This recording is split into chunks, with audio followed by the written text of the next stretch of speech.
Hello and welcome. I'm Claire Feldman, your host and guide on this journey to thriving in private practice without the burnout. Are you a passionate therapist who's struggling with the entrepreneurial side of things? Do you wish you could serve great fit clients at times that suit you? Are you seeking financial stability so you can continue doing what you love? If so, then you're in the right place. I know firsthand the difficulties of navigating the business aspects of therapy, from building a website to managing social media, but I've made all the mistakes so you don't have to. Together we'll explore how you can build and grow your dream practice. So let's get started. So hi everyone and welcome to this podcast episode, which is all about surviving the summer slump. So what is the summer slump? So if you're relatively new to private practice, you maybe haven't experienced the summer dip. And it's something that if you're not prepared for it, it can kind of catch you a little bit by surprise. And this is where you will experience, particularly if the weather's nice, which we haven't yet had that. But when the weather starts to improve, what you might notice is that you start to get an increase in cancellations or in no-shows, or that clients might make a miraculous recovery as soon as the weather heats up. And so if you haven't prepared for it, you might find yourself with huge gaps in your day, in your diary. You might find that your income has dropped significantly.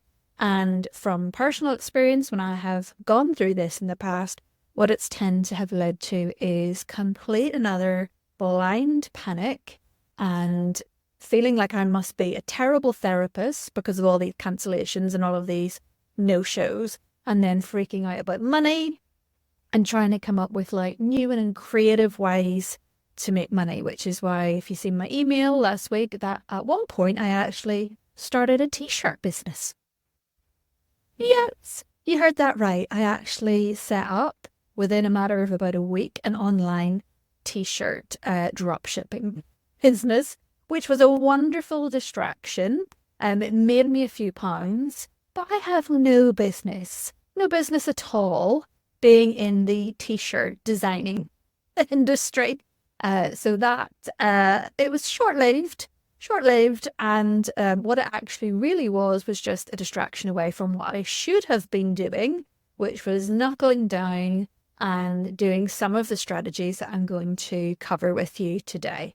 So that's what the summer slump is. And what this podcast is going to hopefully help you do is to be more prepared around handling it. So what I'm going to talk about is some proactive things that you can do right now in regards to managing your diary, in regards to your marketing, and then some things that maybe there won't be any payoff for you doing these things right now, but that it might be helpful for you to think about setting these things up to help you in the future and to help you certainly for when the next summer holiday season runs around. So let's get started. So what are some of the things that you can do now to try and help minimize those big massive gaps and cancellations in your diary? So this seems really, really obvious, but the first thing to do is obviously speak to your clients well in advance. So be having those conversations now to find out like what are their plans over the summer holidays. Are they going abroad?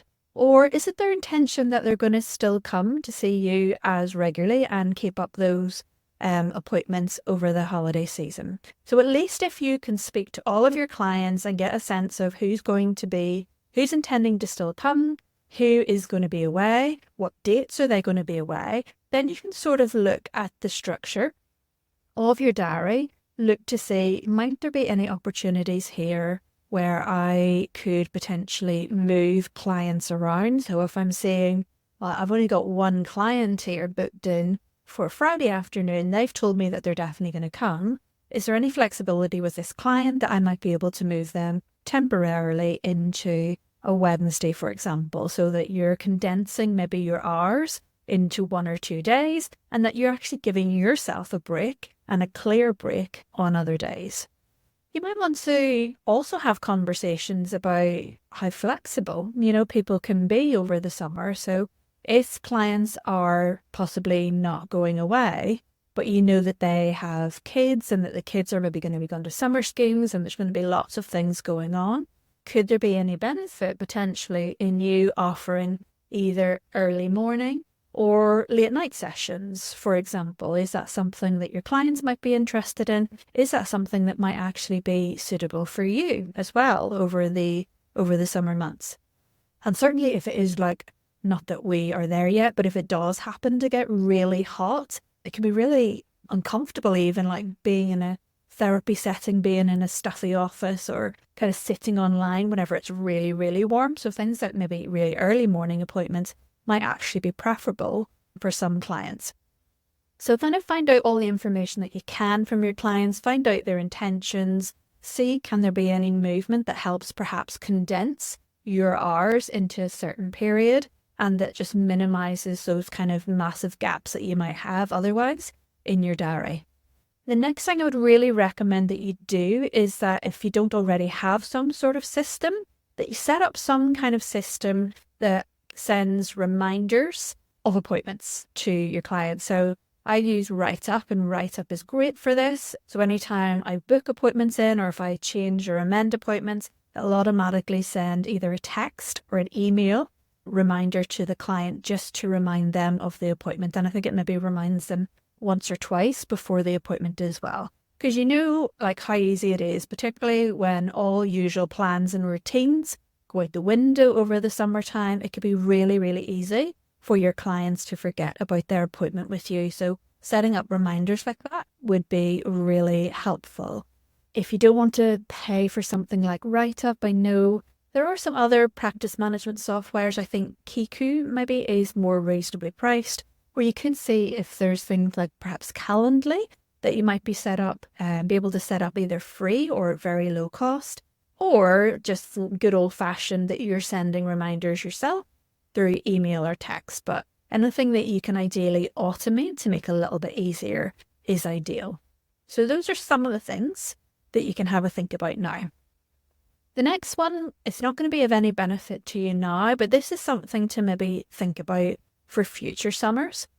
The reality is that it is quite likely that you are going to take some sort of a dip in your money over the summer holidays, either because you yourself obviously want to take some rest time off, which I hope you're all planning to do, by the way.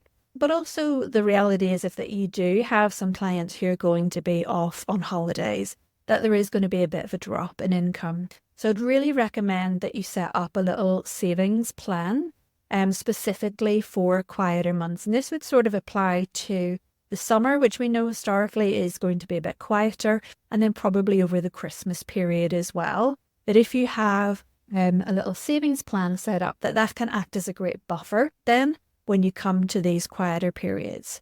Accounts, like I have Starling account, which is great, and I think maybe Monzo might be able to do the same thing, where in these accounts you can set up what we call little spaces, and in those little spaces you can give them kind of a specific name of what they're for, and set up like a little direct debit to come directly out of your account and go into this little space. So you've got this little kind of pot sitting there, so for next summer comes around, that you don't need to panic so much about you maybe being a bit quieter than usual.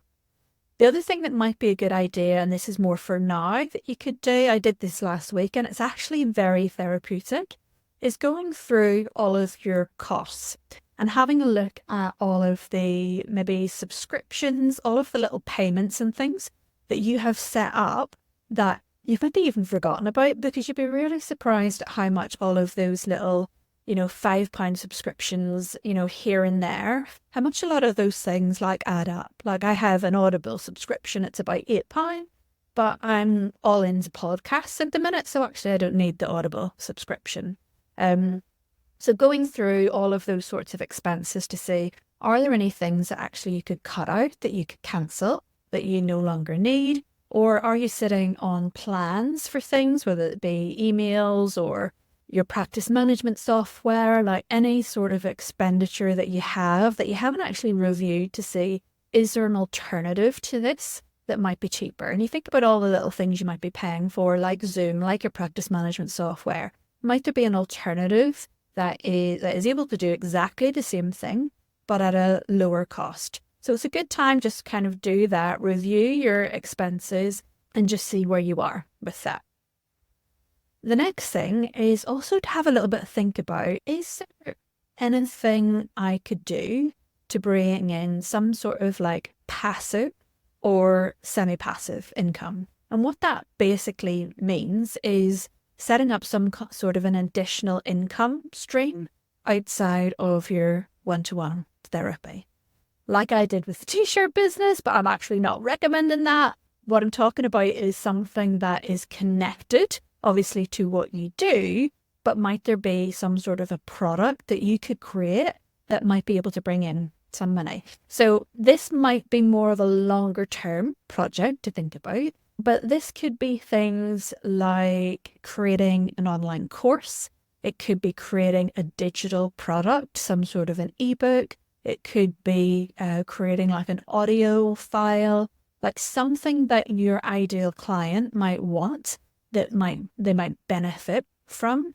Some sort of a tracker, a guide, a journal, something that might be relatively straightforward for you to be able to create.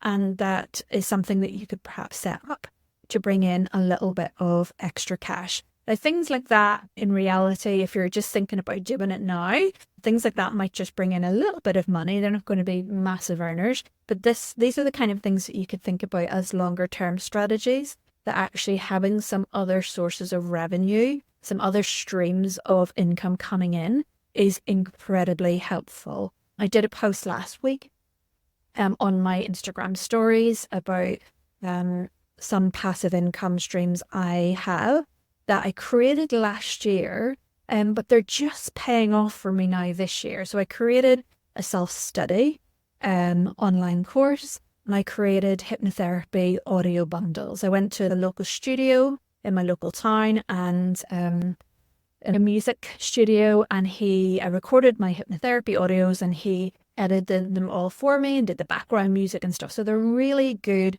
studio quality hypnotherapy audios. So I sell them for £17 each on my website, or the bundle is £49. So we did all of these things last year, and also spent time really working on my SEO, putting lots of blogs on my site.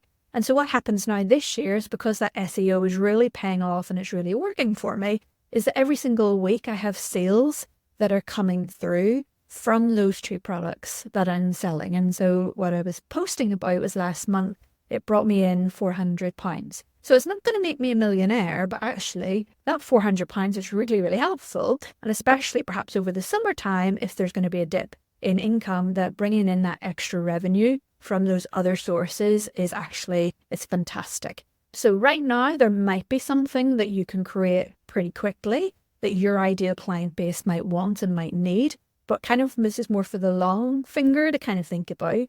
What kinds of products might I be able to create that could bring me in this passive income in the future?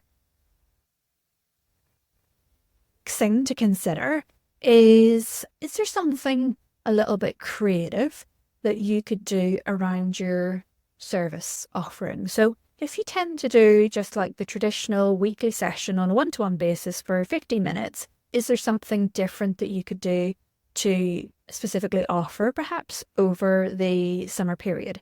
So this could be things like booster sessions. So, going back perhaps and reaching out with past clients, doing a little bit of a check-in with past clients to see how they are, and to let them know that over the summertime that you're dedicating time to doing check-in sessions or booster sessions, like whatever it might be that you want to call it, and that you're offering past clients this, unique opportunity to come and do this. And is this something that they might be interested in doing?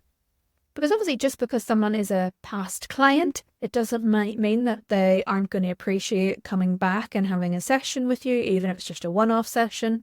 Doesn't mean that you're never going to see these people before. So it's always good to maintain that open communication and continue those connections with former clients as well. So that could be something that you offer in those gaps perhaps that you have in your diary, Is it that you're reaching out to past clients to see if anybody's interested in coming in for a one-off kind of check-in session? You can also think about offering things like intensives. So I offer something called a breakthrough session. I call it a half-day breakthrough session, which is basically 3 hours, but it's broken up into a initial 2-hour session and then a follow-up 1-hour session about a month afterwards. So is there something that you could offer like that particularly if you have clients, either current or past clients, that their schedules are going to be different over the summer holidays, that maybe they're not going to be able to commit to coming in to see you every week over the summer holidays? What if there was less sessions, but you did it in that there was more of like a one-off intensive, like a 90-minute session or a 2-hour session and something like that? And obviously that would be at a slightly higher price point then from your normal kind of 50-minute session. I do know a couple of people within my membership that they will offer the standard kind of 50-minute one-to-one session, but they will also offer a 90-minute intensive, and obviously at a slightly higher price point. So is there something like that that's a little bit different, that's a little bit creative, that could be packaged up in some way? So my half-day breakthrough session is packaged up that they will get a load of psychoeducation, they will get lots of guides, information and resources, like lots of things that they'll take away after the first session. And I also do like a personalised hypnotherapy audio recording. So maybe have a think about, if you have a specialism, you have a niche area, if you were offering, say, a one-off intensive, whether that be like a 90-minute session or whether that be like an intense session and then a follow-up session so many weeks down the line, is there some way that could be packaged up to be a unique offering, maybe with some additional resources and guides and information? And that could be something that could be packaged up at a slightly higher price point, but also fit in really nicely because there's not that longer term commitment, that it's people who are just working with you on a short-term basis. And I think there is absolutely a market for services like that, because I think we get so used to expecting to work with people on a weekly basis, expecting to work with them long-term, which is obviously so important. But there are also people out there who maybe just aren't ready for that yet. They're not ready to commit to kind of long-term therapy, but actually maybe like a one-off session that really helps them have a better understanding of their issues and its origins, and having some information to take away is still a very beneficial service. So that might be something that might appeal to people who maybe just don't feel quite ready to commit to longer term. The other thing you could think about is, it is a time where if people are off work, that perhaps they might be interested in attending something that's online, or attending something that there's not a big commitment involved in it. So that could be something like a one-off workshop or webinar. So again, coming back to, what is your niche area? What is your specialism? Is there something that my ideal client would really benefit from knowing? Is there something that I could teach them that would be really helpful to them? Is there even something connected to my niche area and connected even to the summer holidays that might be helpful? Some kind of tips and strategies on how to navigate something that they're having difficulty with. Workshops and webinars can be great things to set up because they are very low cost, if any cost at all, to get set up. They don't take too much time to create and set up. And once you actually have them created, that you can do that on repeat as often as you want or need to.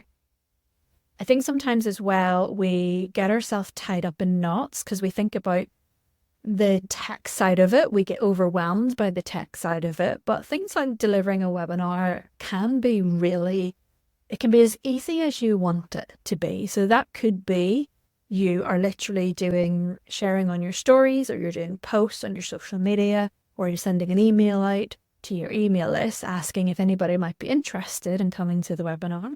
And for those that are, you literally are creating a payment link. That could be PayPal, that could be a Stripe link, and you're sending it to them. And there's no big fancy sales page that's needed. It could literally just be that. that you find out who's interested and you send a Stripe link.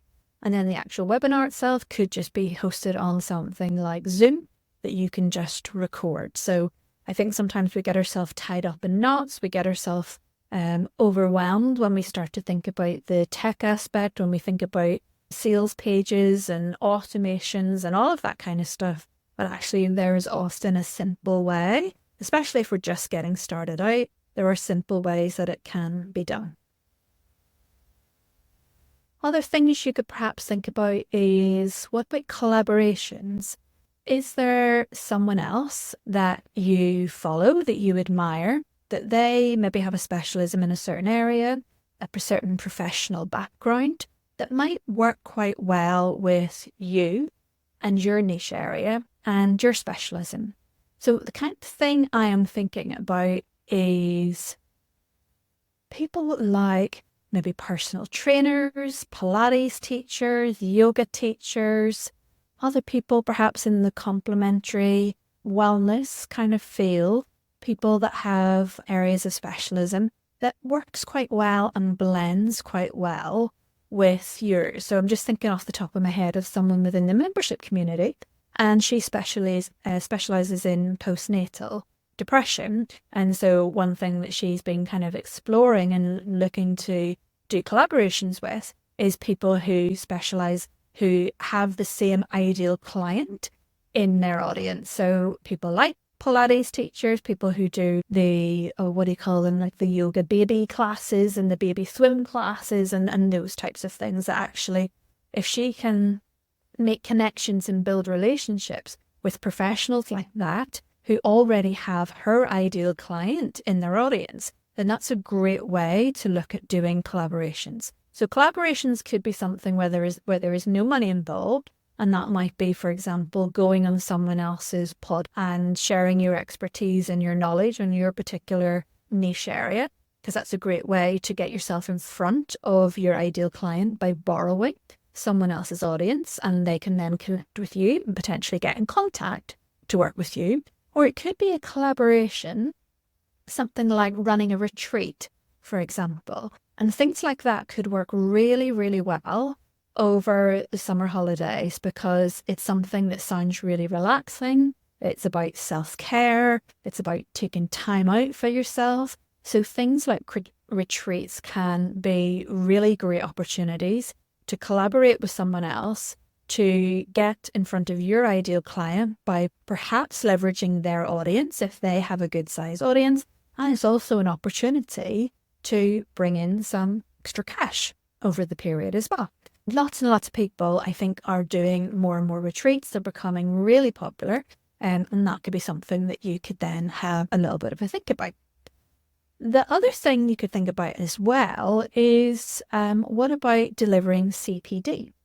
So in your own mind, what you might be saying right now is, I'm not a specialist enough.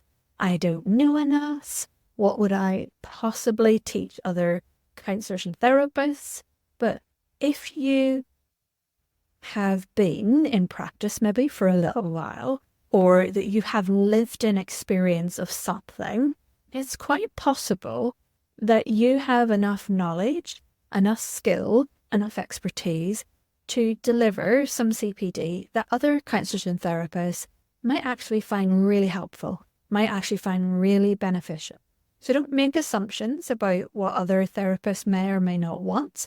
You could go inside the Facebook communities. There's loads of Facebook communities with counsellors and therapists, and just test the water and ask the question and see if anybody might be interested in attending some CPD training that you might have available. I did the virtual summit recently, and I interviewed the lovely Leslie of Tips for Therapists, and she runs a few different CPD courses that are incredibly successful. The most recent one that she has run, it was about using postcards in therapy.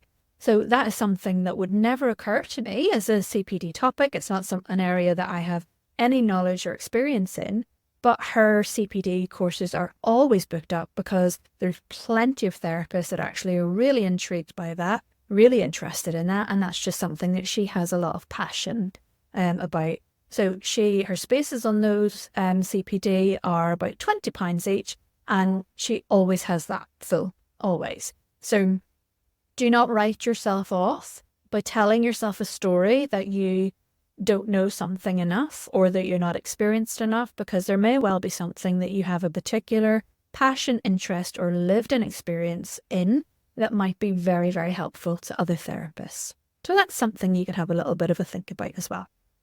So all of those things I've just covered, they're things that you could be potentially either looking at doing now to minimize disruption, look at your finances, cut out unnecessary costs, and start to get a little bit creative around creating some sort of additional income stream. So some of those are things that can pay off now, and some of those are things that will pay off later. What I'm going to do then in the next podcast episode is I'm going to talk about some of the proactive things that you can do around your marketing to really help set you up for success when we come back to getting back into the busy period in September, but also some things that will really help set you up for long-term success. That some of these things I'm going to recommend that you implement now will pay off months and years down the line, but will continue to pay off in the long term. So I'll cover all of those in the next episode. So I'm just jumping in quickly as we wrap up this episode of the Summer Slump Strategy Series to share something super exciting that's happening in my monthly membership soon. From the 1st of July to the 13th of July, I'll be running the Summer Slump Implementation Challenge. This is all about taking the actions that I'm recommending in these 2 podcast episodes. So you might know that I'm always talking about the importance of accountability and taking action, and that's exactly what my membership is designed for. So during this live challenge, I'm going to walk you through the how-to, and then we'll get down to putting it into action together. We're going to be doing some really impactful stuff like revamping your directory profile, optimizing your social media profile, auditing your website, and so much more. So if you're ready to move from not just talking about it, but to actually doing it, then join my monthly membership for just £47. That's less than the cost of a single client session in a month. And the best part is there is no contract and you can cancel anytime. So I'll pop the link below with all the details on how you can get signed up. And I really look forward to you joining in this challenge. It's going to be so much fun, but it's also going to help move the needle in your private practice and get you attracting more of those dream clients. So that's it for now, guys. And I just have one tiny little request that I would really appreciate if you enjoyed this podcast episode. If you wouldn't mind sharing it with any peers, other counsellors and therapists that you think would really benefit from listening to it. Any shares and any feedback are greatly appreciated.